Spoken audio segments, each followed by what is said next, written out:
আসসালামু আলাইকুম, কেমন আছেন সবাই? আজকে শেষের ইফতারি মানে লাস্ট ইফতারি। তো এখানে আমি বানিয়ে নিচ্ছি শরবত। আমি ইফতারির জিনিসগুলো আগের থেকে রেডি করে নিয়েছি, মানে আজকে প্রচণ্ড শরীরটা খারাপ হয়ে গেছে। তো আজকে লেবুর শরবত খাবো অনেকটা। জুস খাবো না, অন্যদিন জুস বানাই, কিন্তু আজকে লেবুর শরবত বানাচ্ছি। লেবুর শরবত খাইলে শরীরটা ঠান্ডা হয়ে যায়। তো ফ্রিজের পানি দিয়ে আমি লেবুর শরবত বানাচ্ছি।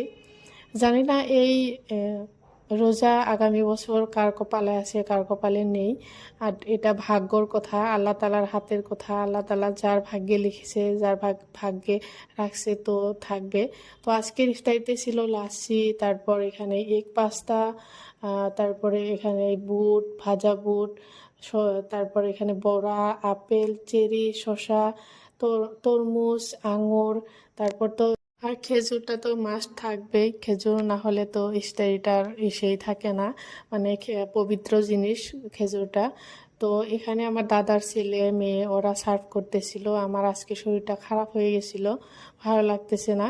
তো আলহামদুলিল্লাহ আজান দিয়ে দিছে, আমরা এভাবে ইফতারি সেরে নিলাম।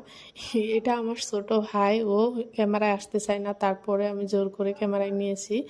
আপনারা সবাই ভালো থাকবেন, আমাদের জন্য দোয়া করবেন। আল্লাহ হাফিজ।